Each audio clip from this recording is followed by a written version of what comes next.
আচ্ছা, সাদা ব্রায়ানের সাথে তোমার ফটো দেখা গেছিল ইনস্টাগ্রামে। হ্যাঁ, তা কিভাবে পরিচয়? হ্যাঁ কি? আমি একটা 16 জিবি পেন ড্রাইভ নিয়ে ভিএসটি আনতে গেছিলাম। আমাকে বলেছিল এটাতে আমি কি দেবো তোকে, এটাতে একটা আসবে না। আগে শুনে এসেছিলাম যে কোনো কম্পোজার বলিউডে আসতে গেলে আগে অ্যাডভার্টাইজ করতে হয়, তারপর ইন্ডাস্ট্রিতে আসে। জার্নিটা একটা প্রসেস, এটা তো একটা, তোকে ধাক্কা খেতেই হবে। আর ধাক্কাটা যদি না খাস তাহলে শিখতে পারবি না। একটা লিরিসিস্ট, সে বছরে যার মিলিয়ন মিলিয়ন হিট, সে গানটা বেচে দেওয়ার পরে বলিউডকে, তারপরে সে রয়্যালটি থেকে বছরে ধরে নেয় 60 থেকে 70 লাখ টাকা কামাচ্ছে। হঠাৎ করে ওখানে কারেন্ট চলে যায়, হার্ড ড্রাইভ সব ডিসকানেক্ট হয়ে যায়, টুম করে বন্ধ হয়ে যায়। তারপর ওপেন করে খুলে দেখছে আর সেশনটাই খুলছে না। হাই গাইস, পডকাস্ট বেলা চ্যানেলে তোমাদের সবাইকে স্বাগত। আজকে আমাদের সাথে আছে music industry one of the finest music composer, arranger, mix mastering engineer Suraj Nag, যে শুধু টলিউডে না, বাংলার অনেক রিয়ালিটি শোতে কাজ করেছে এবং অনেক জিঙ্গলসে তাকে দেখা গেছে। তো বেশি কথা না বাড়িয়ে ভিডিওটা স্টার্ট করা যাক। ওয়েলকাম দাদা। থ্যাংক ইউ এত সুন্দর একটা ইন্ট্রোডাকশন দেওয়ার জন্য, থ্যাংক ইউ সো মাচ। কেমন আছো দাদা? খুব ভালো। বল তুই কেমন আছিস? এই চলে যাচ্ছে দাদা তোমাদের আশীর্বাদে। আর সবার আগে যেটা জিনিসটা আমার কাছে জানতে যাবো সেটা হলো তোমার জার্নিটা সম্বন্ধে আমাদের আগে একটু বলো। শুরু থেকে তো কখনো মিউজিকটা নিয়ে যে মানে প্রফেশনালি এগোবো এটা কখনো ভাবিনি। গান বাজনা বলতে বাড়িতে মা করতো, দিদি করতো।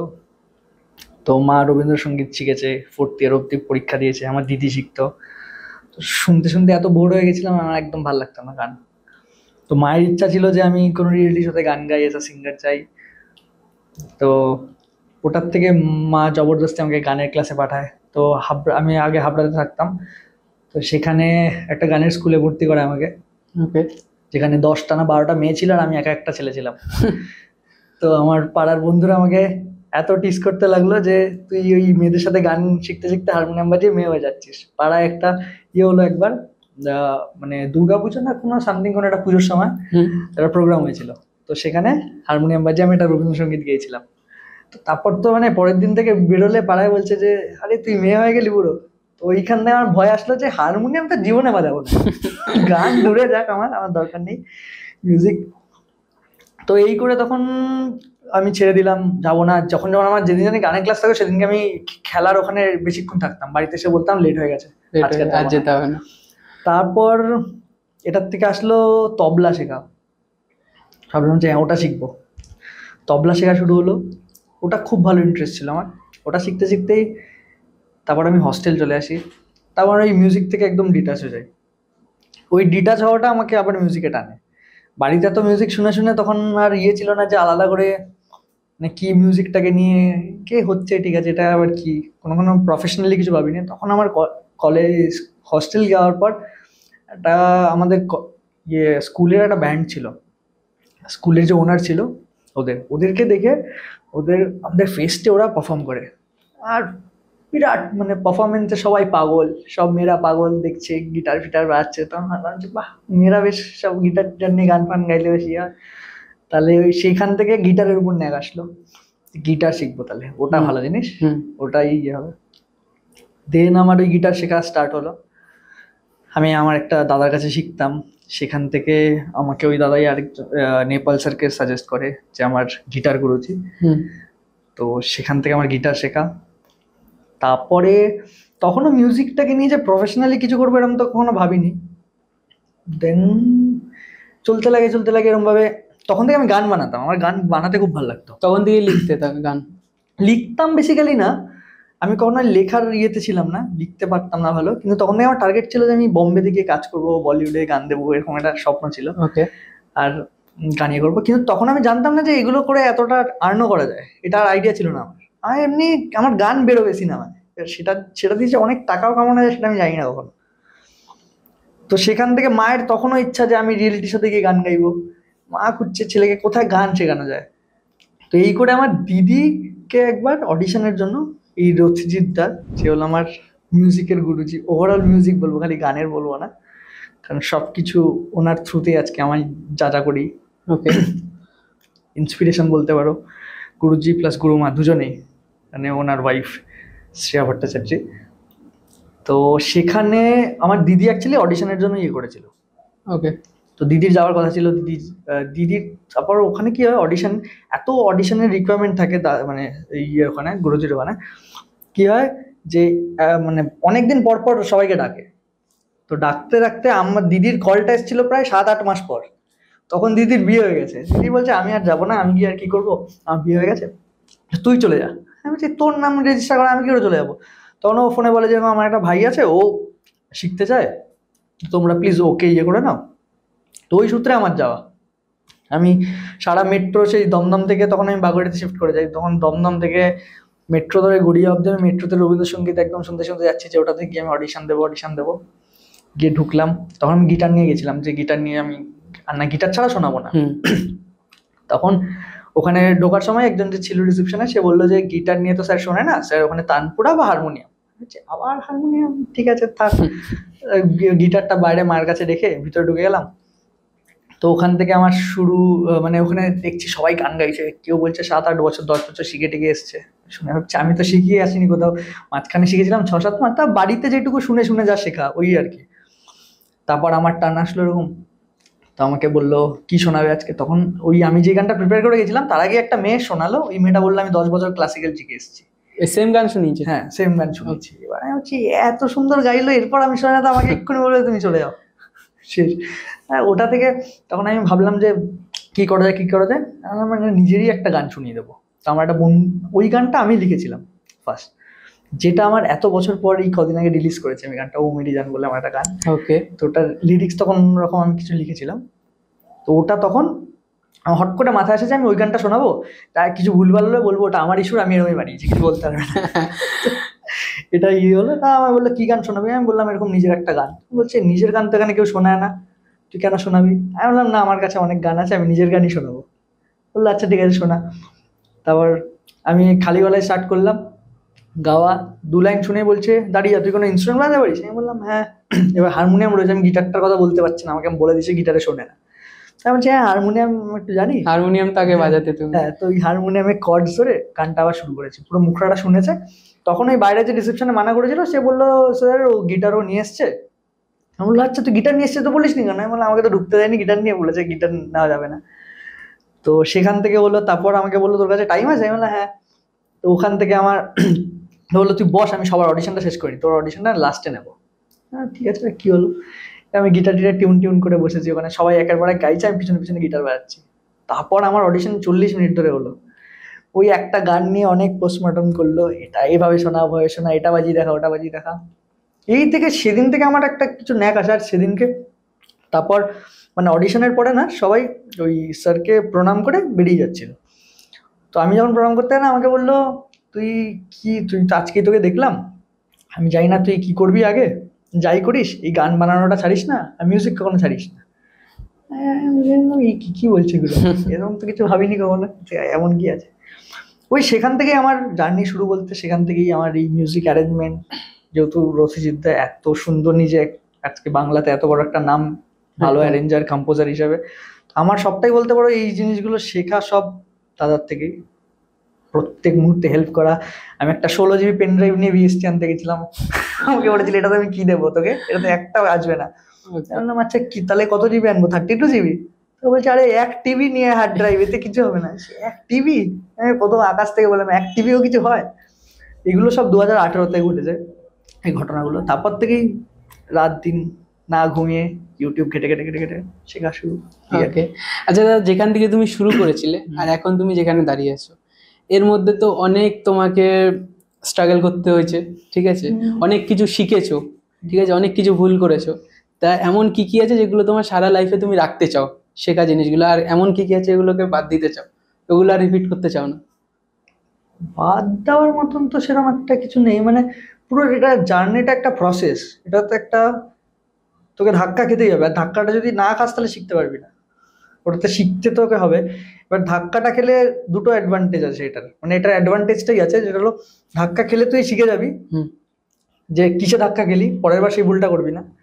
আর যদি ধাক্কাটা না খাস তাহলে তো বুঝতেই পারবি না যে ভুলটা কিসে ছিল। সেটা একটা বড় পজিশনে গিয়ে সেটা যে আমরা মানে আটকে যেতে পারি কি এই প্রবলেমটা কেন হলো।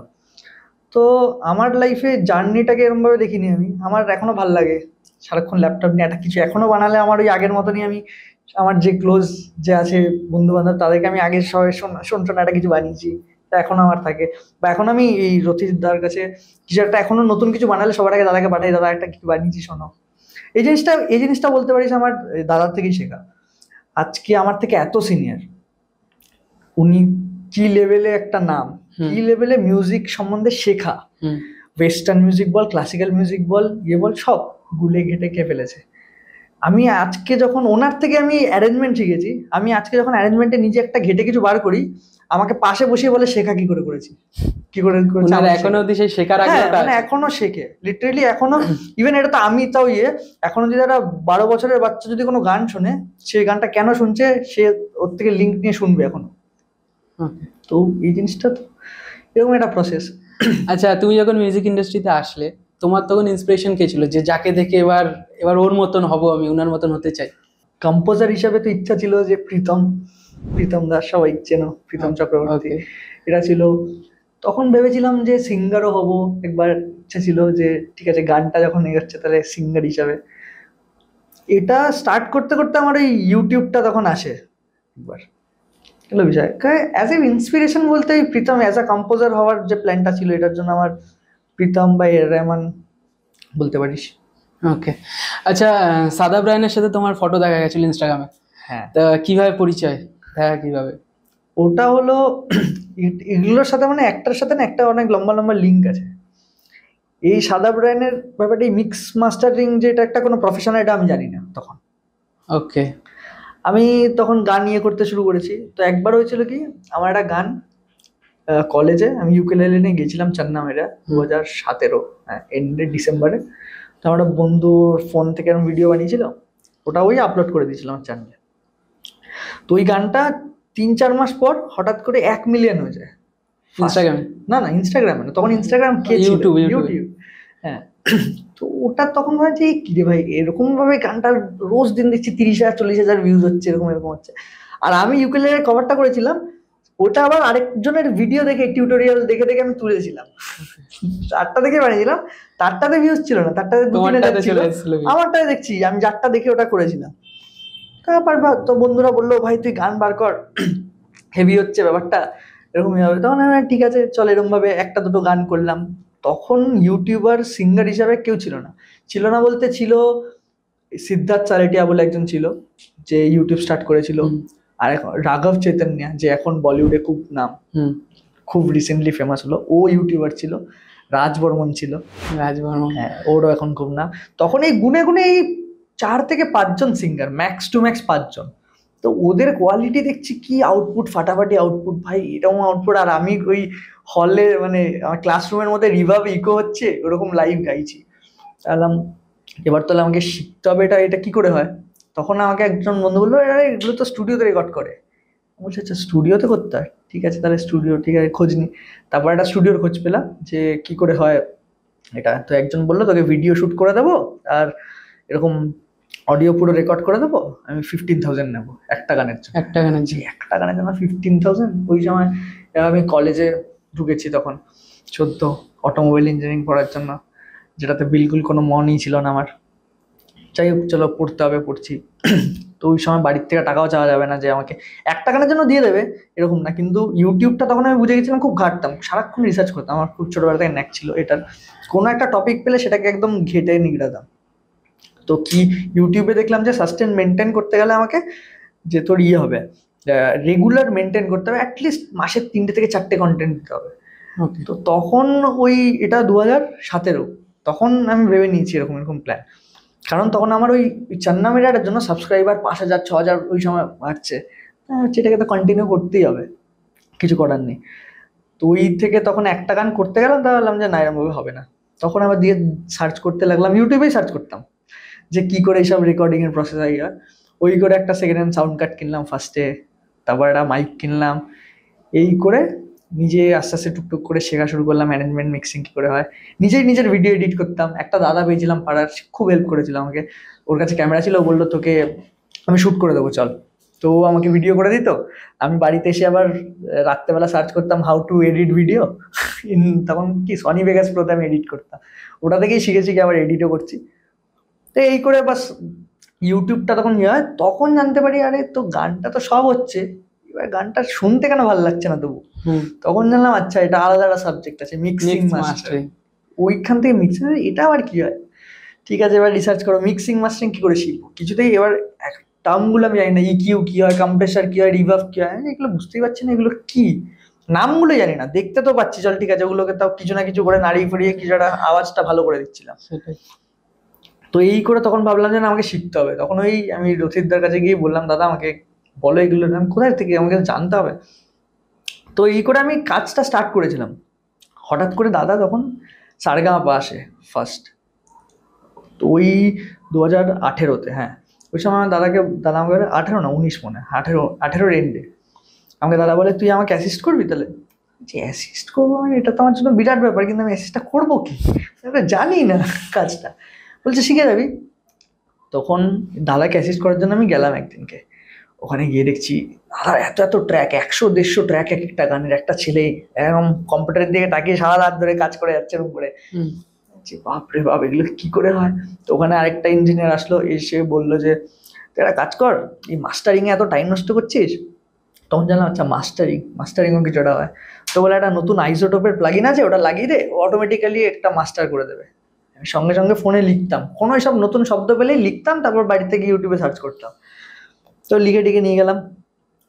তারপর বুঝলাম যে এগুলো আমি কিচ্ছু জানি না, এভাবে যদি আমি অ্যাসিস্ট করি উল্টো একদিন দুদিন কাজ করে যারা বুঝলাম যে দাদার আরো হেডেক আমাকে রাখা হয়ে যাচ্ছিল। আমি নিজেই সামনে থেকে বললাম দাদা তুমি আমাকে আজ 6টা মাস দাও, আমাকে একটু শিখে নিই আমি ব্যাপারটা। তখন আমি পাগল হয়ে গেলাম কোথায় শিখবো। তো কলকাতায় অনেক জায়গা, নাম বলবো না, বাট অনেক জায়গায় রিসার্চ করলাম যে কোথায় শেখা উচিত এই শিখি। তারপর করে ঠরে তখন ওই জানলাম মিক্সিং মাস্টারিং অ্যারেঞ্জমেন্ট এইসবগুলো জানতে হবে। মিক্সিং মাস্টারিং তখন আমার প্ল্যান ছিল না যে ওটা কিছু, তখন অ্যারেঞ্জমেন্টটা প্ল্যান ছিল, কারণ নিজে গানটাও গাইতাম, তারপর নিজে গান গাওয়া বন্ধ করলাম যে না আমার গানের কোয়ালিটি খুব খারাপ হচ্ছে, এই কোয়ালিটিতে আমি কি করে সার্ভাইভ করবো, মানে ইন্ডাস্ট্রিতে যেতে চাই এদিকে এরকম আমার বাজে একটা কোয়ালিটি। সেটাই। তো ওটার জন্য আমি বন্ধ করে দিলাম। সব গানের ক্লাসেই বন্ধুদেরকে ডাকতাম, বলতাম বাড়িতে চলে ভাই একটা সেট আপ বানিয়েছি, তোর গান রেকর্ড করে দেবো। তো এরকম করে করে সবার ফ্রিতে গান রেকর্ড করে দিতাম, কোনো টাকা নিতাম না। এইগুলো আমার শেখাটা হয়েছিল যে আচ্ছা এরকম করে এটা হয়, এরকম করে এটা হয়, এরকম করে এটা। তখন আমি ভাবলাম যে সাউন্ড ইঞ্জিনিয়ারিং শিখবো, যে এইটার প্রপার প্রসেসটা শিখে নিই, এবার ভালো করে কাজ করব। তখন আমি কলকাতায় শিখবো আমার প্ল্যান। হঠাৎ করে একদিন তো বেরিয়েও গেছি আমি টাকা নিয়ে যে শিখতে যাবো একটা ইনস্টিটিউট। হঠাৎ আমাকে রথিনদা তখনই ফোন করে বললো এখানে যাস না, খুব খারাপ, তো যদি শিখতে যায় একান্তে এত তুই যদি পাগল হয়ে গেছিস তো তুই একটা কাজ কর, বম্বে চলে যা, আর না এখানে কলকাতা শিখে এটা কিছু লাভ হবে না। বললাম যে ঠিক আছে তাহলে। ওই দিনকে আমি সঙ্গে সঙ্গে বম্বে খোঁজ নিলাম, 1-2 দিনের মধ্যে তুরন্ত অ্যাডমিশন করলাম একটা কলেজে। ওকে। গেলাম সাউন্ড ইঞ্জিনিয়ারিং শেখার জন্য ওখানে। তারপর তো ওখানে কোর্সটা যা সে তো শেষ হতে না হতেই লকডাউন পড়ে গেল। ওখান থেকে ওই লকডাউনের সময় এসে বাড়িতে বন্দি হয়ে গেলাম। ওই টাইমটা আমার জন্য লাইফ চেঞ্জিং পয়েন্ট ছিল। লকডাউন ফাটাফাটি আমার লাইফে, মানে আমি এখন অব্দি আজকে যা যা করি লকডাউনের জন্য। ওই সময়টা আমার মনে হয়েছিল যে আমার লাইফে পুরো দুনিয়াকে আটকে দিয়েছে, বলছে যে তোর কাছে টাইম আছে 2-3 মাসের মধ্যে তোর যা যা শেখার শিখে নে। এটা ওই 3 মাস সব বড় বড় যত কোম্পানিজ আছে, JBL বল এই বল, ওরা সব ফ্রিতে ওয়ার্কশপ দিচ্ছিল, মানে কি করে মিক্সিং করতে হয়, কি করে এই করতে হয়, কি করে গ্যাজেটসের ব্যাপারে সব ফ্রি ওয়ার্কশপ অ্যাটেন্ড করছি আমি বাইরে বাইরে। ওই করে করে আমার শেখা শুরু হলো। তখন আবার আমি নিজে টুকটুক করে আবার একটুখানি কভার টাভার স্টার্ট করার প্ল্যান করছিলাম। তখন এবার আমার যেহেতু তখন এই রিয়েলিটি শো থেকে কিছু বন্ধু বান্ধব যেহেতু সারেগামাপার থ্রুতে পরিচয় হয়ে যেত, তখন ওই রাহুলের সাথে আমার পরিচয় ওখান থেকে, যে ওরা খুব ভালো বন্ধু ছিলাম। রাহুল দত্ত। হ্যাঁ রাহুল দত্ত। তো সেখান থেকেও একদিনকে একটা ফোন করে, ভাই একটা গান ইয়ে করেছি, এর গানটা কালকেই রিলিজ, একটু মিক্স করে দিতে পারবি অ্যাটলিস্ট গলাটা খালি কিছু। আমি বললাম আচ্ছা ঠিক আছে মিক্স করে দেবো, ঠিক আছে। এবার গলাটা আমার বাই চান্সলি ভালো হয়ে যেত, আমি এখনো জানি না কেন ভালো হতো, বাট লোকে বলে ভালো করি আমি। তো ওটার জন্য তো বললো গলাটা একটুখানি ভালো করে দে ব্যালেন্স। তারপর যে আতিশায় বলে যে গানগুলো অ্যারেঞ্জ করেছে, ও বললো ভাই আমি তোকে পুরো সেশন দিচ্ছি, তুই ওটা ভালো করে মিক্সটা কর। হ্যাঁ ঠিক আছে পাঠা, কালকেই রিলিজ, আজকে রাতে কি আর করবো, ভালো করে করি দেখি। আমি খুব যত্ন নিয়ে গানটা করলাম। সেই গানটাই হলো রাধা, খুব রাধা popular গানটা, গান। হ্যাঁ। তখন আমি জানি না মিক্সিং কি করে হয় প্রপার, ওই গানটা এরকম হিট হয়ে যায়। মানে আমরা ভাবতে পারিনি, সবার জন্য ওটা খুব একটা প্লাস পয়েন্ট। তো সেখান থেকে লোকজন একটা বানিয়ে দিয়েছে মিক্স ইঞ্জিনিয়ার, অ্যাজ ইফ আমার কোনো প্ল্যান ছিল না যে মিক্সিং মাস্টারিং বা এটা নিয়ে। সেই সূত্রে আমার তখন মিক্সিংটার মধ্যে এত ডিটেল ঘাটতে ঘাটতে বলিউডে কে ভালো করে, শাদাব রায়ন, এরিক পিল্লাই, এই সূত্রে। আর ও অ্যাজ আ হিউম্যান বিং আমার খুব ভালো লাগতো ওর ক্যারেক্টারটা। ও লকডাউনে ছোট ছোট ভিডিও আপলোড করা স্টার্ট করেছিল, আর ওর অ্যাপ্রোচটা এত ভালো ছিল না, আমি খুব কানেক্ট করে ফেলেছিলাম। মানে ও টেকনিক্যাল নয়, ও কোনোদিনও শেখেনি সাউন্ড ইঞ্জিনিয়ারিং, না শিখে ও যেই লেভেলে কাজ করেছে ইন্ডাস্ট্রিতে, ওর যে লেভেলের নাম, ওকে ভালো লাগার আমার পিছনে রিজনই এটা ছিল যে ও সবসময় একটা গান মিক্স করার সময় অ্যাজ আ মিউজিশিয়ান হিসেবে দেখতো। অনেক মিক্স ইঞ্জিনিয়ারই আছে যারা বলবে যে না ইকিউ ফেজ এই সেই হ্যান ত্যান অনেক কিছু আছে এরকম ধরনের টার্ম, যে এটা নাহলে এটা হবে না, এটা নাহলে এটা। ও এখনো বলে আমি জানি না এগুলো কি হয়। তো তখন ম্যাক্সিমাম বলিউড বইতে শাদাব রায়নেরই মিক্সিং মাস্টারিং হ্যাঁ, করা গান। তখন যা সিনেমা বেরোচ্ছে মানে প্রীতম অমিত ত্রিবেদীর যা গান টি আজ সিরিজ তো অব্দি- তখন ওই হ্যাঁ, সারা চলছিল। তো শাদাব রায়নের মিক্স করা। ওই সময় তখন আমি আবার বম্বে শিফট করে যাই, লকডাউন জাস্ট শেষ হতে না হতে আমি আবার বম্বে চলে যাই। বম্বে যাই, তখন ওখানে গিয়ে এক দুজনের সাথে পরিচয়, সে বললো শাদাব তো আমার খুব ভালো বন্ধু, তাই প্লিজ আমাকে একদিন নিয়ে চলো। তো সেই হঠাৎ করে তখন ইনস্ট্যান্ট আমার সামনে ফোন করলো যে এরকম শাদাব ভাই আপ ঘর পে हो, मेरा एक भाई आया कोलकाता से, वो आपसे मिलना चाहता। তো বলছে হ্যাঁ লেকে আজা। ভাই এত ভালো লোক যে একবারে শুনেই বলছে লেকে আজা, ঠিক আছে চল যাই। গেলাম, তখনও রিসেন্টলি ও স্টুডিও বানিয়েছে, ডলবি অ্যাটমস স্টুডিও, ফাটাফাটি স্টুডিও। ঢুকেছি স্টুডিওতে, পুরো একদম হোয়াইট আর গ্রিন, মনে হচ্ছে না বরফের দেশে চলে এসেছি। আর স্মোকি স্মোকি পুরো লাইট ফাইট সব, বাপরে কোথায় চলে আসলাম। স্টুডিওর ভিতরে নিয়ে গেল কয়েক কোটি টাকার গ্যাজেট, 5 থেকে 7 কোটি টাকার বললো সব জিনিস আছে। শুনে যাচ্ছি এগুলো তো নাম্বারগুলো তো শুনিনি কোনো। যাই হোক দেখা যাক, এই থেকে তো দেখা শুরু হলো, এত কিছু দেখালো, লাস্টে গিয়ে কি বললো যে দেখবি আমি কোথায় মিক্স করি, মানে দেখনা চাতে আমি কিধার মিক্স করতা হো। তো ওর নিজের যে রুমটা মিক্স করে সেই রুমটা ধরে নেয় হাফ রুম, ছোট্ট একটা রুম, কোনো অ্যাকোস্টিক ফ্যাকোস্টিক কিছু করার নেই, 2-3টে প্যানেল লাগানো এদিকে ওদিকে, নিচ থেকে একটা ট্রাক যাচ্ছে, কাঁচটা কাঁপছে, এখানে মিক্স করে। আর মিক্স করার ওই কি একটা বড় স্ক্রিনে একটা এলইডি টিভি লাগানো, মানে ডিসপ্লে লাগানো, আর ওই কিবোর্ডের স্ট্যান্ড হয় না, কিবোর্ডের স্ট্যান্ডের উপর একটা প্লাই এরকম ধরনের একটা টেবিল, জাস্ট পাতা, ওর উপর একটা মাউস আর কিবোর্ড, এই সেটা বলছে আপ ইধার মিক্স कर दो। तो লোকটা বলছে যে इस रूम के वजह से मेरा इतना कुछ हुआ है तो मैं अभी भी इधर ही करता हूँ। লাকি মানে হ্যাঁ, আর বলছে ও अभी भी मैं इधर ही कंफर्टेबल हूँ सबसे। ওই তারপর ওখান থেকে ভালো লাগা, কথাবার্তা হয়, এখনো মেসেজে কথা হয়। সানি এমআর এর সাথে দেখা হয়নি? হ্যাঁ মানে সানি এমআর ভাই তো না? ট্যুরে ছিল, হ্যাঁ ওরা দুই ভাই, অরিজিৎ সিং এর খুব কাছের লোক সানি এমআর। ওরা তো খুব কাছের লোক। দেখা হয়েছে বলতে আমরা এই স্টুডিওতে ওদের যাতায়াত তো চলতেই থাকে মাঝে মধ্যে, আমরা বন্ধু বান্ধব, আমার একটা বন্ধু আছে যে সানি এমআরকে অ্যাসিস্ট করে বম্বেতে, ওর থ্রুতে। এবার ও সানি এমআরও খুব ভালো করেছে এখন এই ইন্ডিপেন্ডেন্ট ওয়ার্ল্ড দের জন্য, ওর স্টুডিওটাও মানে তুই চাইলে গিয়ে কিছু ঘন্টা ইউজ করতে পারবি। এই সূত্রেই শাদাবের সাথে আলো মানে দেখা সাক্ষাৎ খুবই ভালো, মানে এত হাম্বেল, এত ভালো, এরকম আর্নিং, এরকম নামের পরে একটা মানুষ যেরকম ভাবে লাইফ কাটাতে পারে। আচ্ছা, তুমি কলকাতার বোম্বের কথা বললে, তা কোন জায়গাতে ওয়ার্ক লাইফ ব্যালেন্সটা সবচেয়ে ভালো? এরকম কিছু নেই, ওয়ার্ক লাইফ বলতে দেখ প্রফেশনালিজম একটা ব্যাপার থাকে যেটা বম্বেতে একটু বেটার, মডারলেস সব জায়গাতেই সেম, আমাদের ইন্ডিয়ার ব্যাপারটাতেই পুরো সেম, বাট তাও বলতে গেলে বম্বেরটা একটু ওরা প্রফেশনাল বেশি। মানে তোর কাজে আমি নাক গলাবো না, তুই আমার কাজে নাক গলাবি না ফালতু। আমাদের এটা একটু কলকাতায় প্রবলেম আছে যে আমি তোর কাজও জানি আমার কাজও জানি, যে ভিডিও করছে আমি তাকেও বলবো যে আমি পেছনে লাগা আমি ব্যাপারটা জানি তুমি এটা ভুল করছো। তো বম্বেতে এই জিনিসটা নেই, বম্বেতে তোকে এই একটা দায়িত্ব দিয়ে দিল যে তুমি অডিও সামলাবে, তুমি যেদিন অডিওতে ভুল করবে সেদিন তোমাকে ডিরেক্ট বার করে দেবে, কোনো ওয়ার্নিং নেই। আর ফালতু ওর ভিডিওর লোক এসে অডিওকে জ্ঞান দেবে না কোনো, বা অডিওর লোক গিয়ে ভিডিওর লোককে কোনো জ্ঞান দেয় না। ওকে, কলকাতায় একটু এই জিনিসটা আছে, কলকাতায় না মানে একটু আছে এখানে যে সবাই মানে সব বিষয়ে কথা বলবে, সবকিছুই জানে। তো ওই দিক থেকে প্রফেশনালিজমটা একটু ভালো লাগে খালি। আর কি না, বাকি সব জায়গাতে এই ইন্ডাস্ট্রিটার একটু প্যাটার্নটা, আমাদের মিউজিক ইন্ডাস্ট্রি আস্তে আস্তে তো সেরকম একটা কিছু নেই এখনো, আস্তে আস্তে এখন তৈরি হচ্ছে এই ব্যাপারটা, যেদিনকে নিজে স্ট্রং হয়ে যাবে সেদিন অনেক কিছু চেঞ্জ হয়ে যাবে। কি করে কি হবে এবার আমি নিজেও সেটার ইয়েতে আছি, চাই না। ওকে, আচ্ছা তুমি যে বলেছিলে সারেগামাপা ছেড়ে 6 মাসের জন্য আবার শিখতে চলে গেছি, তারপর আবার কিভাবে সারেগামাপাতে আসো? তো তারপর আমি ওই 6 মাসটা নেক্সট সিজনটা আসা আগে অব্দি আমি পাগলের মতন শিখি।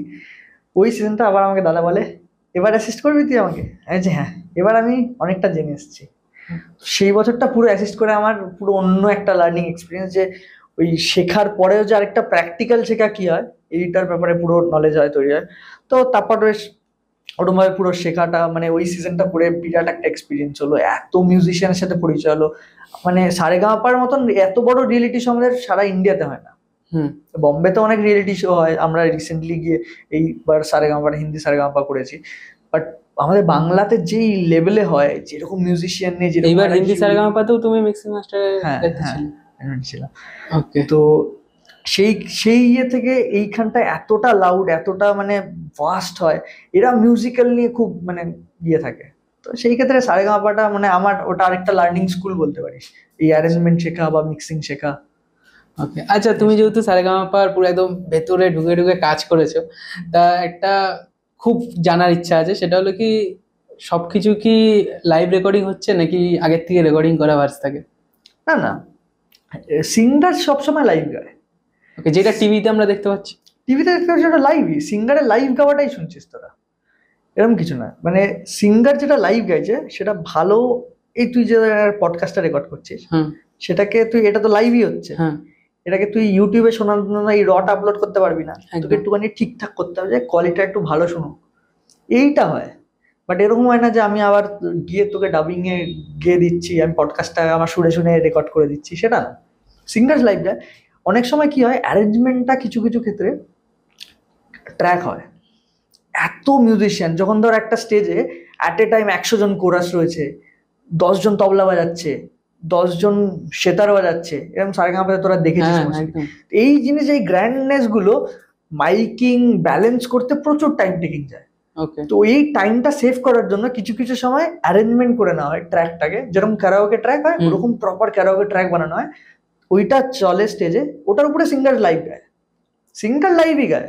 সিঙ্গারের এরকম না যে তুই রেকর্ডিং শুনছিস বা ইয়ে, ওটা লাইভই হচ্ছে।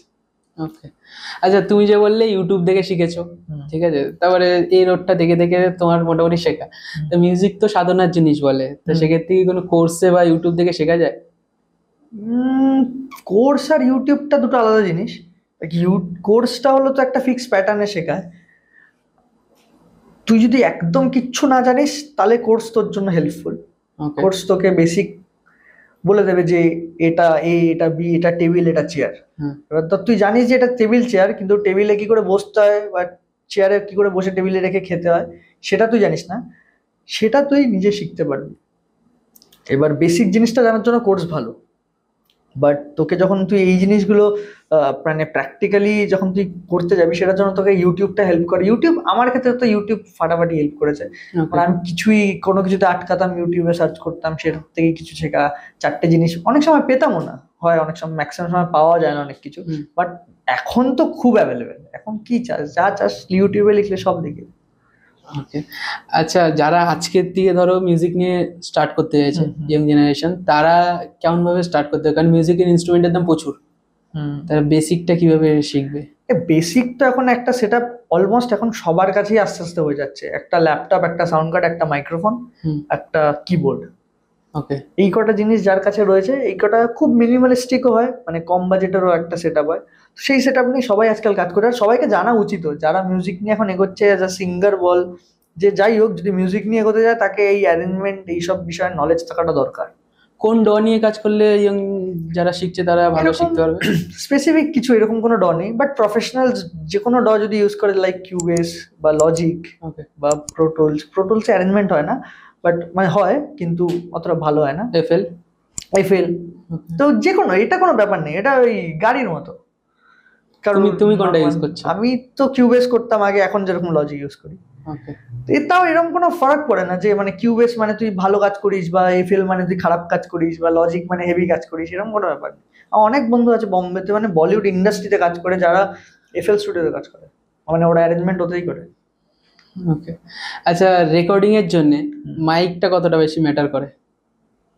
মাইকটা তো খুব ভালো ম্যাটার করে, মাইক আর সাউন্ড কার্ড, এই দুটো জিনিসের খুব ইম্পর্টেন্ট একটা রেকর্ডিং এর জন্য। বাট এখন এই এআই এর দুনিয়ায় অনেক কিছু ইজি করে দিচ্ছে, ফোনেরটাও একটা মাইক্রোফোনের মতন করতে মোদিজিও পারছি। গান গেয়ে দিচ্ছে। হ্যাঁ, ওগুলো তো আলাদা জিনিস।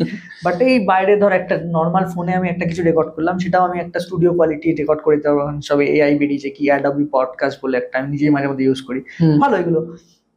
তো এগুলো একটা ভালো জিনিস। বাকি মাইক্রোফোন মানে ইনিশিয়াল স্টেজে স্টার্ট করার মতন মানে একটা বেসিক 8, 9, 10,000 এর মধ্যে ভালো মাইক্রোফোন পাওয়া যায়, সেটা দিয়ে স্টার্ট করার জন্য ভালো। বাট এরপরে তো আপগ্রেডের শেষ নেই। ওকে, আচ্ছা কিছুদিন আগে দেখেছি পঙ্কজ ত্রিপাঠীর সাথে একটা অ্যাডে কাজ করেছো, হ্যাঁ, তো ওইটা কিভাবে আসলো? অ্যাডভার্টাইজটা বলতে আমার এই বোম্বে যখন আমি সাউন্ড ইঞ্জিনিয়ারিং পড়তে গেছিলাম, আমার ওখানে 2 থেকে 3 দিনের মানে ক্লাস হতো। তারপর বাকি 4 দিন আমি বসে রয়েছি, আমার কোনো কাজ নেই, কি করব?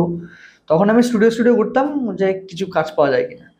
এই স্টুডিও ঘুরতে ঘুরতে একদিন একটা স্টুডিওতে আমি যাই, আমাকে ডাকে। মানে আমি নিজেই কল করেছিলাম যে আমি এরকম কাজ খুঁজছি, যে যদি পাওয়া যায়। তো আমাকে বলেছিল ঠিক আছে 6 बजे आ जाओ शाम को। তো গিয়ে 6টার সময় বসে আছি, সন্ধ্যাবেলা বসে আছি। লোকটা, আমি গিয়ে ফোন করলাম, লোকটা বললো मैं स्टूडियो में अभी नहीं हूँ, तू बैठ जा स्टूडियो में, मैं आता हूँ। বলে আমি বসে আছি এই করে করে রাত্রি 10টা বেজে গেল। তখন 6টা থেকে 10টা? 6টা থেকে 10টা বেজে গেল। কোনো ইয়ে নেই, একটা ছোট্ট টুল দিয়েছিল, মানে বসে রয়েছি। মাঝে মধ্যে এসে আমাকে একবার জিজ্ঞেস করলো চা কফি খাবে কিনা, স্টুডিওতে একজন ইঞ্জিনিয়ার ছিল। আমি বললাম না ঠিক আছে। তারপর 12টা বাজলো, তো আমি ভাবলাম যে ফালতু আমি বসে আছি, আমি চলে যাই। তারপর একবার ফোন করলাম, তারপর লোকটা দুবার ফোন ধরেনি, তারপর বললো যে আমি আসছি। এই করে করে লোকটা আসলো 3টের সময় রাত। রাত্রি 3টে? হ্যাঁ। তো কোথাও হয়তো লোকটা ওই আমার এত পেশেন্স দেখে লোকটার ভালো লেগেছিল। লোকটা তখন আমায় 3টের সময় স্টুডিওতে নিয়ে গিয়ে বললো কি করতে চাই আমি। আমি বললাম আমার এরকম অ্যাজ আ মিউজিক কম্পোজার হওয়ার ইচ্ছা, আমি কম্পোজ করি, অ্যারেঞ্জমেন্ট করি। তো আমি লোকটার কাছে কাজ চাইতে গেছিলাম যে অ্যাজ আ রেকর্ডিস্ট বা সাউন্ড ইঞ্জিনিয়ার হিসেবে। ওকে। তো ওই লোকটা আমাকে তখন খুব ভালো অ্যাডভাইস করে যে তুই হতে চাস এটা, বাট করতে চাইছিস এটা কেন? তখন আমি বললাম যে এই বম্বেতে সার্ভাইভের জন্য বা আমার শেখা হবে। মানে 3 দিন কোর্সের পর আমি বেকার বসে থাকি, আমার কোনো কাজ থাকে না, আমি কাউকে চিনি না, অ্যাটলিস্ট আমার কন্ট্যাক্ট হবে। তো বলছি এরকম ভাবে শিখে তোর ফিউচার নেই কোনো। তুই 10 ঘন্টা এখানে একটা স্টুডিওতে রেকর্ড হিসেবে টাইম দিবি, এদিকে তুই ফিউচার প্ল্যান করছিস, তুই একটা ভালো কম্পোজার হবি বা অ্যারেঞ্জার হবি, তোর এটা ওয়েস্ট অফ টাইম, তুই বাড়িতে বসে ওটাই টাইম দে। তো ও তখন আমাকে কিছু অ্যাড পাঠায়, ওর যেগুলো রিলিজ অ্যাড। ও বলে তুই এটার পিছনে নতুন মিউজিক অ্যাড করে আমাকে পাঠা। আমি ওকে একটা দুটো পাঠাই। তারপরে 2-3 মাস 6 মাস কোনো কন্ট্যাক্ট থাকে না ওনার সাথে আর। তো রোজ আমি জ্বালাতাম না কাউকে, যে রোজ গুড মর্নিং লিখে জ্বালাচ্ছি, এগুলো করতাম না, খারাপ লাগতো। অবভিয়াসলি যে কোনো মানুষ ব্যস্ত থাকে। হঠাৎ করে একদিন 6-7 মাস পর আমাকে একদিন কল করে, রাত্রির বেলা 7টা-8টা নাগাদ কল করে বলছে একটা অ্যাডভার্টাইজার কাজ আছে, তো আমি তোকে পাঠাবো, তুই করতে পারবি? আমি তো খুব এক্সাইটেড। তার আগে শুনে এসেছিলাম যে কোনো কম্পোজার বলিউডে আসতে গেলে আগে অ্যাডভার্টাইজ করতে হয়, তারপর ইন্ডাস্ট্রিতে আসে। তো আমি ভেবেছিলাম ব্যাস এই ফার্স্ট ওয়ে আমার জন্য খুলে গেছে। সেখানে তখন আমাকে বললো, আমি তো বাড়িতে ফোন টোন করবো, একটা অ্যাডের কাজ টাজ পেয়ে গেছি এরকম, তো বিরাট ব্যাপার। বললো কবে দিতে হবে? বললাম এই বাবা এটাই তো শুনিনি। তারা আবার ফোন করেছি, হ্যাঁ বললাম যে কবে দিতে হবে কাজটা। তখন বলছে তো अभी 2-3 घंटे में भेज दे। 2-3 घंटे में भेज दे, এটা কি বলছে? আমি তো ভেবেছি 2-4 দিন সময় পাবো, আরামসে ভালো করে করবো কাজটা। তখন আমাকে বলছে नहीं नहीं टाइम तो नहीं है। सर इतना जल्दी कैसे दो? लास्ट में सुबह तक दे सकते हो तेरे को टाइम, क्योंकि कल सुबह 8 बजे शूटिंग है इसका। सुबह 8 बजे শুটিং, ও রাত কে 8টায় আমাকে ফোন করে বলছে কান দিয়ে তো। ঠিক আছে, সেদিনকে আমার বাড়িতে সব বন্ধুরা এসছে। আচ্ছা কি করবো, ও আমাকে একটা লেখা পাঠিয়েছিল। তখন তুমি কলকাতাতে ছিলে? না না, বোম্বেতে। ও, বোম্বে। তো আমি তো ওখানে রুম নিয়ে থাকছি তখন। আমাকে লেখা পাঠিয়েছে। তো এই লেখাটা পড়তে গিয়ে তখন দেখলাম যে মেন যে টাইটেলটা সেটা হলো এসিসি সিমেন্ট বলে একটা অ্যাডভার্টাইজের কাজ। তখন ভাবলাম, বাপরে এত বড় একটা ব্র্যান্ডের হয়ে কাজ আমাকে এইটুকু টাইম দিয়েছে। তখন আমার ভিতরে আরো এসে গেছে যে আরে ভাই এটা ভালো করে করতে হবে। তো ওই সময় র্যান্ডম আমি বসে বসে ভাবছি কি বানানো যায়, তো একটা টিউন কম্পোজ করি, এরকম পাঠাই, ভালো লেগে যায় সঙ্গে সঙ্গে 1 ঘন্টা জাস্ট মুখে গিয়ে। তারপর আমাকে বলছে তো সুবহ কে আন্দার মুঝে অ্যারেঞ্জমেন্ট করকে ভেজ দে। আচ্ছা বাপরে, এটা কি বলছি, এত ফাস্ট এরা। ওই তখনই রাত্রেবেলা বসলাম অ্যারেঞ্জমেন্ট করতে, গানটা একটু অ্যারেঞ্জমেন্ট করলাম। তখন আমার একটা বন্ধু আছে সামন্তান বলে বোম্বে, তো ও আমাকে খুব হেল্প করেছে আমার এইসব কাজে। ও ছিল, আমি ওকে বললাম ভাই গেয়ে দে না গানটা একটুখানি, ওদেরকে পাঠাতে হবে আজকে। তো একটা স্ক্র্যাচ গেটে দিল, তারপর পাঠালাম। তো গানটা এরকম লক হলো। পরের দিনকে আমাকে স্টুডিওতে রেখেছিল। এই সূত্রে ওনার সাথে খুব ভালো আলাপ। ও তো ওনার থ্রুতেই ওনার ভালো ভালো বড় বড় অ্যাডভার্টাইজের প্রজেক্টগুলো আমি করি এখন। তো সেই সূত্রেই পঙ্কজ ত্রিপাঠীর একটাও ওনারই ওদেরই ইয়ে ছিল। তো এখন মাঝে মধ্যে ওদের ভালো ভালো কিছু কাজ হলে আমি করি অ্যাডভার্টাইজার, সেখান থেকে। বোম্বের কাজগুলো কি ওরকমই হয় যে আসবে হুটহাট করে? হ্যাঁ, এই পঙ্কজ ত্রিপাঠীর একটা এরকম, তখন রিয়েলিটি শো চলছে হিন্দি সারেগামাপা। ওকে। আমার তখন বম্বেতে ঘরও নেই, আমি চ্যানেলের হোটেলে রয়েছি লাস্ট 3 मास ধরে। হঠাৎ আমাকে ফোন করে বললো एक एडवर्टाइज का काम है, आज ही रात को दे सकते हैं। सर अभी तो मैंने बिजी हूँ, ये शो चल रहा है। ठीक है तू खत्म कर ले, कब तक काम खत्म होता है? मतलब 10-11 बजे तक खत्म हो जाते हैं मोस्टली। ठीक है मैं 12 बजे आता हूँ रात को। তো সবাই ওখানে, আমাদের কাজ স্টার্ট হয়ে গেছে, সবাই তোমাদের হোটেলে এসেছিল? হ্যাঁ শুয়ে পড়েছে না, যে মানে কন্ডাক্ট করে অ্যাকচুয়ালি পঙ্কজ ত্রিপাঠী তো নিজে আসে না, এগুলোর মানে প্রসেসগুলো আলাদা, মিউজিক ডিপার্টমেন্টটা আলাদা থাকে, তারপর ওটা যায় একটা ইয়ে হয়। তো ওর কাছে পুরো ব্রিফ ছিল, তো যে যার থ্রুতে আমি কাজগুলো করি। তো সে রাত 12টার সময় হোটেলেই চলে আসলো, এসে রাত্রেবেলা বসে বসে আমরা 4টে-5টা অব্দি বানালাম, মানে গান গাইলাম একটা কস্তুরি কাটান বলে, ওটা আমি নিজেই গেয়ে দিলাম লাস্টে। ওটা তখন কি স্ক্র্যাচের জন্য ওটা তখন বলেছিল যে স্ক্র্যাচ করে দে, আমরা কাল পরশু ডাব করে নেবো। তো ওটাই পাঠানো হয়, তারপর ওরা বলে যে ওই স্ক্র্যাচ ওইটাই, ওই যে গেয়ে দিয়েছিস ওটাই ফাইনাল, ওটাই দিয়ে দে। জাস্ট পরের দিনকে ওটাই পাঠানো হয়। তারপর তো এই রিলিজ হলো কদিন আগে, কাজটা অনেকদিন আগের করা। তো ওখানে সব এরকম রাতের, সবাই আর রাত জাগা মানুষ, আসে রাতেই আসে, রাতের কাজ রাতে নিয়ে চলে যায়। আচ্ছা, এর নাম দামান সবাইকেই টাকা কামাতে হয়, কলকাতাতে বেশি টাকা না মুম্বাইতে বেশি টাকা? এটা তো অবভিয়াসলি বম্বেতে বেশি টাকা, বম্বেতে বেশি টাকা প্লাস বম্বেতে বেশি খরচাও। বম্বেতে একটা 1 রুম কিচেনের ভাড়া 20 থেকে 25 হাজার টাকা, না মানে এর চেয়ে অনেক কমেও আছে। বাট তুই ইন্ডাস্ট্রিতে যেই পরিমাণ কাজ হয় সেই আশেপাশে যদি তুই থাকিস, তাহলে তোকে এরকম 15-20 হাজার টাকা মিনিমাম তোকে রেন্ট বেয়ার করতে হবে। আমি এখন রিসেন্ট যেখানে থাকি আমারই ঘর ভাড়া 24 হাজার টাকা। ওকে। তো এই রেন্ট কস্ট অনেক বেশি, বাকি আর কোনো খরচা নেই। বম্বেতে খালি থাকাটা মানে কস্টলি, বাকি তো আমি মনে করি কলকাতা থেকে সস্তা। হ্যাঁ, ট্রাভেল কলকাতা থেকে সস্তা, ওখানে এসি বাস 10 টাকা, নর্মাল ট্রেন 5 টাকা 10 টাকা, আর না 30 না কত টাকার আছে একটা ফার্স্ট ক্লাস, যেটাতে তো আবার এসি আছে ট্রেনে, লোকাল ট্রেনে। তো এইসব বাকি সব ভালো, যদি তুই মানে অ্যাক্সেস করতে পারিস সবকিছু, বাস ইয়ে নিয়ে, তো বাকি সবকিছু চিপ, খালি ওই রেন্ট ওটা বহুত। ওকে। আচ্ছা, কিছুক্ষণ আগে তুমি বললে ল্যাপটপ পিসির কথা যখন বলছিলে, তা যারা শুরু করছে তাদের মিনিমাম কত টাকা খরচা করা উচিত ল্যাপটপে বা পিসিতে, যে এই জিনিসগুলো দরকার? একটা বেসিক কনফিগারেশন তাকে থাকা যায়, মানে এই আজকের দিনটা অব্দি দাঁড়িয়ে আমি এটুকু বলতে পারি যে মিনিমাম i5 থেকে i7, i5টা তাও ব্যাকডেটেড হয়ে গেছে, আমি সাজেস্ট করবো i7 যদি উইন্ডোজ ইউজ করে। আর র্যাম মিনিমাম 16 GB। এটা হলো আজকের দিনে দাঁড়িয়ে। এই পডকাস্টটা যদি কেউ 2 বছর পরে দেখে, সেটা এই 16 GB র্যামটা আর কাজ করবে না তার জন্য, 16 GB সেটা বেড়ে যাবে। বাট ইনিশিয়াল আপকামিং 3-4 বছরের জন্য এইটুকু সেট আপ মিনিমালিস্টিক দরকার। আর না তার প্রবলেম হবে না, আমি নিজে ফেস করেছি। আমি একটা 8 GB র্যামওয়ালা ল্যাপটপ নিয়েছি, i3 আমার প্রসেসর ছিল। আমি এরকম সকালবেলা ঘুমের থেকে উঠে কিউএসটা অন করে দিয়ে বাথরুম যেতাম, আমি ফ্রেশ হয়ে স্নান করে বেরোতাম, তখন এসে দেখতাম যে আমার কিউএসটা খুলেছে। 15 মিনিট, এত স্লো। এবার তুই যখন শিখছিস কোনো কিছু, সেটা যদি তোর সফটওয়্যারটাই তোর কম্পিউটারের জন্য এত টাইম নিয়ে নেয়, তোর কাজ করার এনার্জি চলে যাবে। তো আমি তার জন্য ওই সময়তে একদম বেস্ট একটা ম্যাক নিয়ে নিয়েছিলাম, যে ভাই এই আমার দিলে চাই না, যে আমার পয়সা চলে যাক, আমার ইনকাম নিয়ে আমি জানি আমি কামিয়ে নেবো পরে কিছু না কিছু করে, কিন্তু আমার একটা সফটওয়্যার ওপেন হতে যদি এত টাইম নেয়, আমি কাজ কবে করবো? আমার বাড়িতে একটা সিঙ্গার এরকমও হয়েছে, আমি রেকর্ড করছি ঘরে, বন্ধুরা এসছে, লাইট ফ্যান বন্ধ করেছি, সাউন্ড কার্ড বন্ধ হয়ে গেছে, আর কম্পিউটার বন্ধ হয়ে গেছে তখন, আর ওই সাউন্ড কার্ড আবার কানেক্ট করলে চলবে না, তখন আবার ওই কিউবেসকে বন্ধ করে আবার নতুন করে খুলতে হবে। এবার কিউবেসটা বন্ধ করে আবার নতুন করে খুললাম, সেটা খুলতে হবে 15 মিনিট সময় নেয়, সেটার জন্য আবার ফ্যান চালাতে হবে, গরমকাল, ঘরে এসি নেই তখন, ফ্যান চালালাম, ব্যাস খুললো, এবার রেকর্ড করতে হবে, তখন ফ্যানটা বন্ধ করতে হবে, আবার কিউবেস বন্ধ হয়ে গেল। তো এই সব প্রবলেম বিরাট ফেস করেছি, আর সবাইকে ফেস করতেই হবে এগুলো। যারা এই অডিও লাইনে অডিও প্রোডাকশন করে, সবাই এই কথাগুলো সবাই ডিলিট করবে, সবাই ফেসেছে এই প্রবলেম। ভিএসটি সেশন ক্র্যাশ হয়ে গেছে, তুম করে প্রজেক্ট ক্র্যাশ হয়ে মানে আর করাপ্ট হয়ে গেছে, খুলছেই না। এবার আমাদের সারেগামাবার সময় হয়েছে ফাটাফাটি ইনসিডেন্ট, এটা পুরো অ্যারেঞ্জমেন্ট, একটা রতিজিৎদার এরকম ট্র্যাক অ্যারেঞ্জ করা প্রপার সুন্দর করে মিক্স টিক্স করেছে, ওটা আমি করিনি, আর আমাদের সাথে আরেকজন প্রসূন বলে করতো, ওর সাথে হয়েছে। তো তখন আমিও করছি, আমি কিছু ট্র্যাক মিক্স করছি, ও কিছু ট্র্যাক করছে, পুরো সেশন সাজিয়ে নিয়ে এসছে। আমাদের ডিআরআর স্টুডিও রাজারহাটে হয়, শুনছে। তো এবার স্টেজে সব শুটিংয়ের ওই গানটা হবে, তখন প্ল্যান চলছে। হঠাৎ করে ওখানে কারেন্ট চলে যায়, হার্ড ড্রাইভ সব ডিসকানেক্ট হয়ে যায়, তুম করে বন্ধ হয়ে যায়। তারপর ওপেন করে খুলে দেখছে আর সেশনটাই খুলছে না। দাদা এসে বলছে, প্রসূন ট্র্যাকটা দে। বলছে দাদা সেশনটা তো খুলছে না। খুলছে না মানে? না আমি চেষ্টা করছি, তখন থেকে দুটো তিনটে অনেকগুলো ওয়ে করলো, কি সেশন ক্র্যাশ। তারপরে ওই সেম অ্যারেঞ্জমেন্টটা তখন স্টেজে সব মিউজিশিয়ানরা তো ছিলই, ওদেরকে দিয়ে পুরো লাইভ অ্যারেঞ্জ করা হলো আবার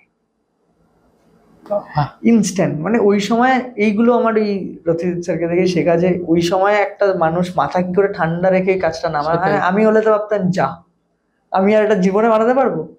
ওটা ভাবতেই ওটা ভাবলোই না, এসে বললো ক্র্যাশ হয়ে গেছে, ঠিক আছে ছাড় বাদ দে, ডিরেক্ট স্টেজে চলে গেল। সব মিউজিশিয়ানকে ডাকলো, কারণ সব মিউজিশিয়ানরাই ওটা বাজিয়েছিল, তো সব মিউজিশিয়ানরা অ্যাভেলেবেল ছিল। তো সবাইকে বলে দিল সুন্দর করে, এটা এরকম এরকম ভাবে হবে, এরকম ভাবে, ব্যাস পুরো জিনিসটা লাইভ হলো এরকম। ওকে, আচ্ছা ফিউচারের ড্রিম কোলাবোরেশন কি?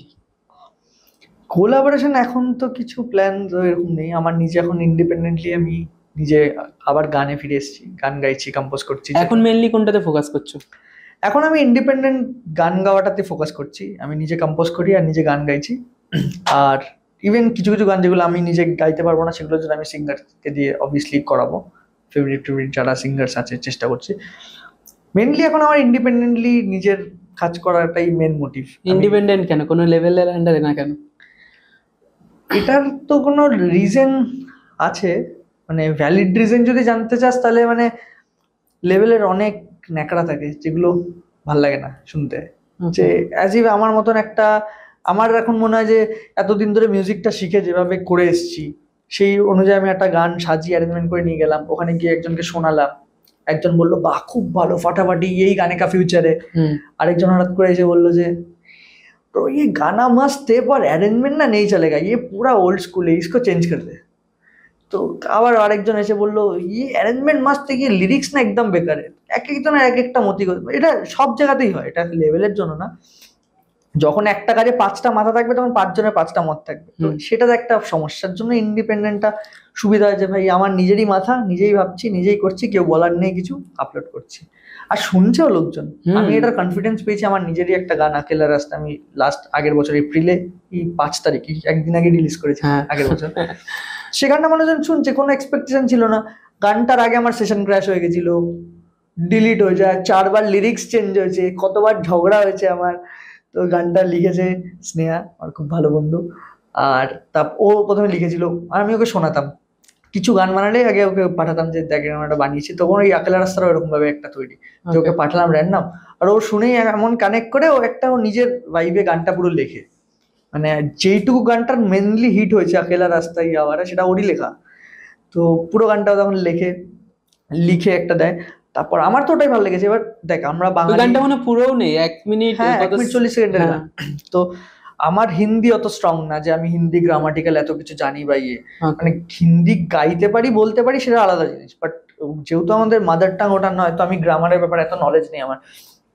তো আমার একটা বন্ধু তখন বম্বেতে গিয়ে আমার পরিচয়, ওদেরকে শোনায়, বলছে ভাই बहुत अच्छा ट्यून है पर ग्रामेटिकल बहुत कुछ ये हो, इसको थोड़ा चेंज करना पड़ेगा। वो गोटा गानटा 2-3 बार चेंज करते गया। मैं बोलছি नहीं, पूरा गाना चेंज मैं करने नहीं दूंगा, ये स्टार्टिंग का 4 लाइन मुझे चाहिए ही चाहिए, ये ग्रामेटिकल मिस्टेक भी हो तो मेरे को यही चाहिए। কারণ ওই লাইনটা খুব কানেক্ট করছিল। বাট তারপর ও ওটার উপর বেস করেই আরো গানটা এডিট করে সুন্দর করে অ্যাডিশনাল লিখে, বরুণ বলে যে আমার বাকি গানগুলো লিখছে এখন। তো এটা থেকে ইয়ে হয়, গানটা তারপর রেডি হয়, গানটা আপলোড করি। গানটা তার 6 মাস পর হঠাৎ 300 না 400 রিল হয়েছিল। আমি মানে পাগল হয়ে গেছিলাম, ভাই প্রথম নিজের গানে 400-500 রিল হয়েছে আর 30-40 হাজার স্পটিফাইতে স্ট্রিমিং হয়েছে। সেই গানটা আজকে 1 লাখ রিল। তো ওইটা কনফিডেন্স দিয়েছে যে ভাই নিজে গান ছাড়ো, কেউ না কেউ তো শুনবে। ওকে, আচ্ছা অঙ্কিতার সাথে কমলা গানটা, ওই গানটা কিভাবে, তখন কি প্রপার শিখে গেছিলে মিক্স মাস্টার? ওইটার সময় ওই লার্নিং প্রসেসেই চলছে। তখন যেহেতু ওই রাধাটা বেরিয়ে গেছিল, তারপরে মিক্সিংটাতে একটু ফোকাস করেছিলাম যে এটা ভালো কি করে করা যায়, এই করেই করা। ওটার একটা স্টোরি আছে। ওটা মানে সবাই ভাবে যে আমি অনেক কিছু ভেবে মিক্স করেছিলাম, অনেক কিছু, কিছুই নয়। ওটা আমি ওই সময় আমি ট্রাভেল করছিলাম, কলকাতা থেকে পুনে যাচ্ছিলাম। ওটার অর্ধেক সেশন আমার সাজানো ফ্লাইটে, তারপর আমি দিদির বাড়িতে ওটা হেডফোনে মিক্স করা আমার গানটা। তো এটার থেকে ওই গানটা, তারপর ওখান থেকে সবাই অনেকে বলে যে অনেক স্টুডিও ফুডিও, অনেক আমারই বন্ধু বান্ধবরা বলে তোর তো বিরাট সেট আপ, বিরাট এরকম ইয়ে। তো এই জিনিসটা আমি আবার ইন্সপায়ার হয়েছি সাদা ব্র্যান্ড থেকে। এত জায়গা ঠাগা এত কিছু ম্যাটার করে না, তুমি ভালো করে শোনো, কানটা খুব ইম্পর্টেন্ট। আর যে কোনো একটা ডিভাইসে তোমার কানটাকে সেট করে নাও মিক্সিং করার জন্য। তো সেখান থেকেই কমলা ওরকম ঘরে বসে খাটের উপরে ল্যাপটপ রেখে হেডফোন নিয়ে মিক্স করে করে করে করে দেওয়া, চেঞ্জেস এই সেই করে। অঙ্কিতাদের সাথে তো পরিচয় মানে সারেগামাপা থেকে নাকি? হ্যাঁ, সারেগামা প্লাস ওই আমরা গান শিখতাম তো একসাথে। ও তো মানে রথিজিদ্দারই স্টুডেন্ট অঙ্কিতা, স্নেহা, ওরা সবাই তো ওই গানের ক্লাস থেকে আমাদের সবার পরিচয় মেনলি ওখান থেকে ছিল। তারপর তো সারেগামাপাতে একটা আছি। আচ্ছা সুরাজ দা, ফিউচারে তাহলে কি কি কোলাব দেখতে পাচ্ছি আমরা? কোলাব বা সিঙ্গেল তোমার ইন্ডিপেন্ডেন্ট মিউজিকের? হ্যাঁ, মোস্টলি আমার কাজ দেখতে গেলে ইন্ডিপেন্ডেন্ট কাজই আছে। আর মিক্স মাস্টারটা ওটা আমার একটা এখন মেন প্রফেশন হয়ে গেছে। তো ওটার তো কাজ আসতেই আছে কিছু না কিছু। রিসেন্টলি জি মিউজিক থেকেও যে ইন্ডিপেন্ডেন্ট ওরা অ্যালবামগুলো করছে সেগুলো আমি মিক্স করছি, মোস্টলি মিক্সিং এর কাজই চলছে। এছাড়া অ্যাজ মানে প্রফেশনাল লাইফে রিয়েলিটি শো চলছে, ওটা থাকবে। সারেগামাপার মেন তুমি? হ্যাঁ, মেন আমি কিছু না, মানে আমি ওখানে মিক্স করি, অ্যারেঞ্জ করি এগুলো রথিদার সাথে। তো এগুলো চলছে। আর আমার নিজের কাজ বলতে যেগুলো আমার ভালো লাগা, আমার যেটাতে আমি শুরু করেছিলাম কম্পোজিশন, এগুলো সেগুলো আমার আমার নিজের বেস্ট প্রজেক্ট হিসাবে, আমার কাছে আমার বেস্ট প্রজেক্ট ওগুলো আসছে, পরপর আসছে। এই বছর আমি 6 থেকে 7টা গান নিজে রিলিজ করব। একটা অলরেডি হয়ে গেছে, আরো লাইন আপে 5টা 6টা আছে, সেটা এই বছরই হবে। আচ্ছা বলিউডে কোনো প্রজেক্ট আসবে? বলিউডে তো ওটা আমি আমার হাতে নেই, ওটারও মানে ওটার জন্য দেখ বম্বেতে আমার কিছু বন্ধু আছে, মানে যারা লিরিসিস্ট, যারা অলরেডি ইন্ডাস্ট্রিতে ভালো একটা জায়গা আছে, ইন্ডাস্ট্রিতে কাজ করছে লিরিসিস্ট। তো ওরা আমাকে এখনো পুশ করে যে ভাই তুই গানা দে দে তেরা, মানে ওদের লেখা অনেক কিছু গান আমার 2020-19 বানানো রয়েছে।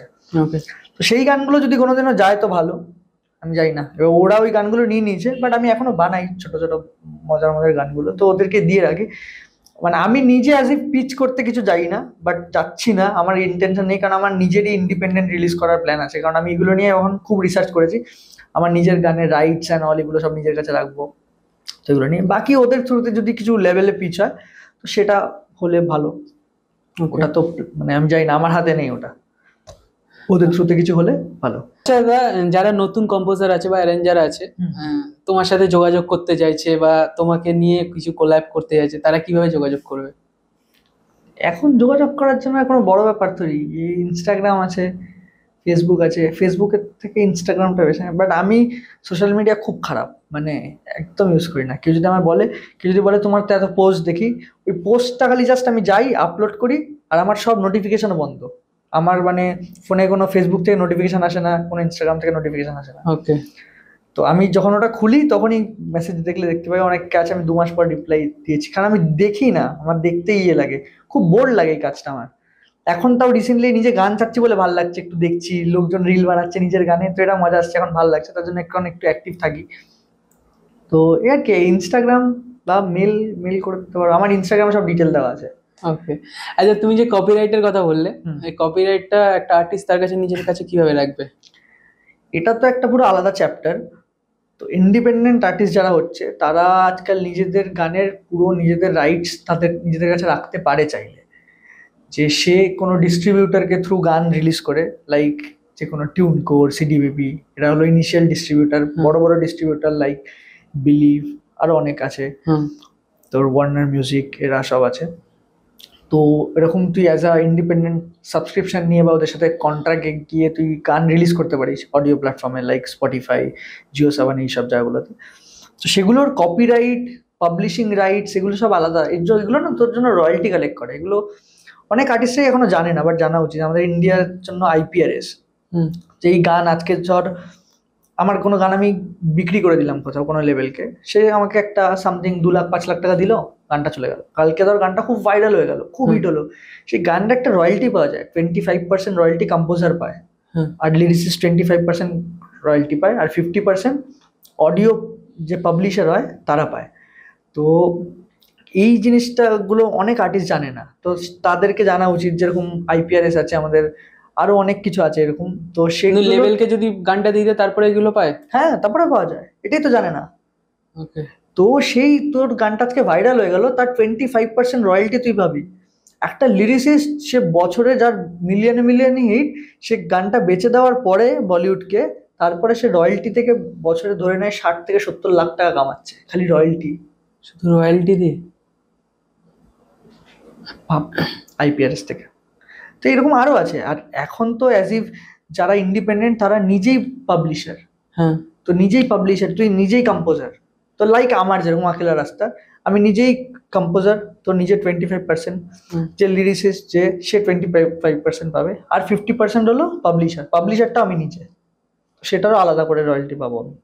তো এই জিনিসগুলো জানা উচিত, তাহলে ইনকামের, এই মিউজিক নিয়ে যে একটা ইনকাম নিয়ে একটা প্ল্যান ছিল যে মানুষ কি করে সার্ভাইভ করবে, কি করে এগোবে, তো এটার একটা ফিউচার ইন্ডিয়াতেও খুব ভালোভাবে তৈরি হচ্ছে। খালি ওই ইনকাম সোর্সগুলো একটু যদি বাড়িয়ে দেয়, লাইক স্পটিফাই, এইসবগুলো, এরা আস্তে আস্তে মানে এদের নাম্বার অফ স্ট্রিমিংয়ে নাম্বার অফ মানিটা যদি বাড়িয়ে দেয়, টাকাটা যদি বাড়িয়ে দেয়, তাহলে মানে লেভেলসের দরকার নেই। লেভেল আর বলিউডের পিছনে ভাগা এই জিনিসগুলো বন্ধ হয়ে যাবে।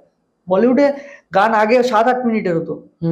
আমার তো এই প্রসেসটা 2018 থেকে 20, 21, 22 অব্দি শিখতে শিখতে দেখলাম 8 মিনিট থেকে ওটা ছোট হতে হতে এখন 2 মিনিটে চলে এসেছে। 2 মিনিট না, 1 minute, 30 seconds relay original, 1 minute original আসছে।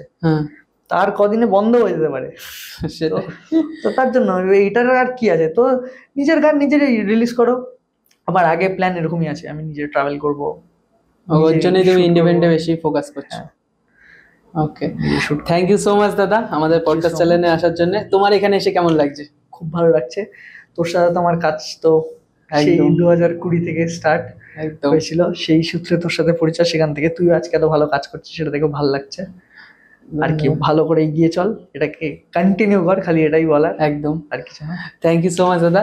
আচ্ছা, আজকের মতন পডকাস্টটা আমরা এখানেই শেষ করছি। দেখা হচ্ছে নেক্সট পডকাস্টে। ততক্ষণের জন্য আমাদের চ্যানেলটাকে সাবস্ক্রাইব করে দাও, শেয়ার করে দাও, লাইক করে দাও, আর আমাদের পাশে থেকো। আমরা এর থেকেও আরো ভালো ভালো পডকাস্ট আনবো। সুরাজদাকে আমরা পরেও তোমাদের কাছে আনবো মিউজিকের ব্যাপারে অনেক কিছু জানার জন্য। তো এখনের জন্য বাই বাই।